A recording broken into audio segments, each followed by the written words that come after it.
गंगावती नदी के पास एक गांव हुआ करता था। उस गांव का नाम था गंगानगर। गंगावती बारिश के मौसम में भरकर गंगानगर में आ जाती थी। तब पूरा गांव पानी में डूब जाता था।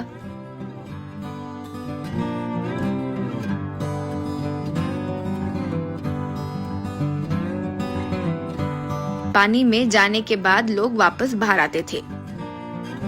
इस गांव में सिकंदर नाम का एक युवक रहता था। वो एक चावल के गोदाम में मजदूरी करता था।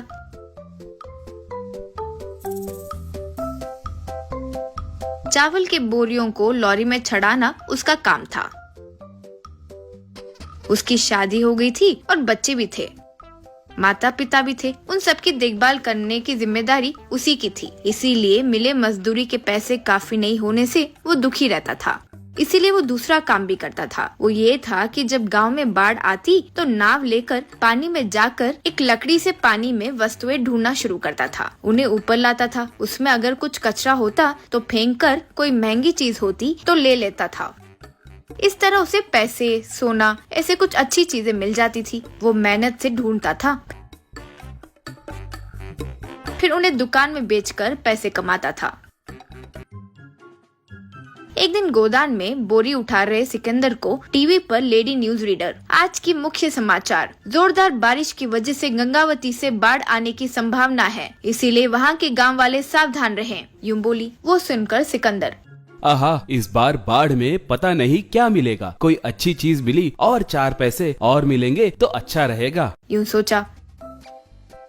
जैसे सोचा वैसे ही बाढ़ आई और गांव डूब गया।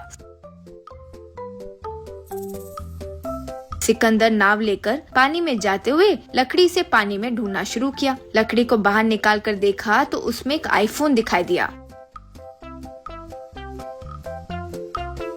तब वो, आहा, आईफोन मिल गया। इसकी कीमत तो अच्छी होगी। मेरी किस्मत अच्छी है, यूं सोचा।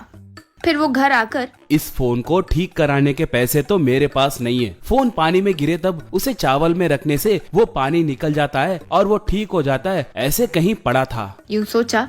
और उस आईफोन को चावल की बोरी में डालकर उसके ऊपर चावल डाल दिया। बारिश कम हुई और गांव मामूली स्थिति में आ गई। वो चावल के बोरी से फोन निकालकर उसे ऑन किया। वो ऑन हुआ, देखा तो उसमें बहुत सारे मिस कॉल्स थे। इतने में फोन फिर से बजा। वो घबराते हुए फोन उठाया आगे से।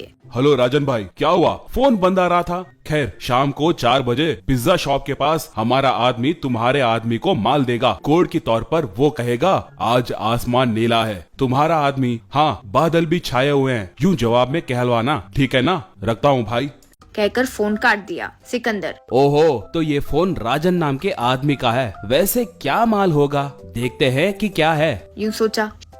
शाम को 4 बजे सिकंदर पिज्जा शॉप के पास खड़ा था। इतने में वहाँ कार आकर रुकी। उसमें से एक आदमी सूटकेस लेकर उतरा और सिकंदर के पास आया। तब वो, आकाश नीला है, यूं कहा सिकंदर। हाँ, बादल भी छाए हुए हैं, यूं कहा। वो सूटकेस देकर चले गया।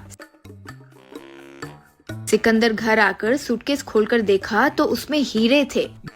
बाप रे, हीरे, इसके क्या दाम होंगे? यानी ये बड़े स्मगलर से लगता है। वो राजन भाई बड़ा डॉन है लगता है। उसके हाथ आ गया तो मुझे जीने नहीं देगा, यूं सोच रहा था कि फोन बजा।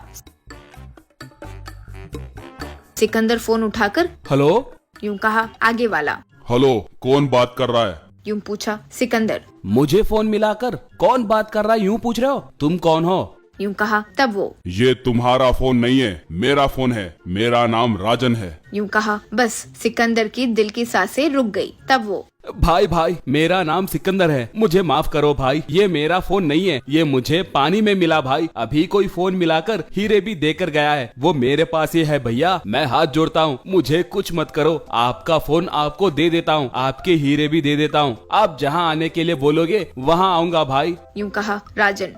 तुम्हें आने की जरूरत नहीं है, मैं ही तुम्हारे पास आऊंगा। तुम्हारा एड्रेस बोलो, यूं कहा। सिकंदर ने एड्रेस दिया। थोड़ी देर में उसके घर के सामने एक हेलीकॉप्टर आकर उतरा।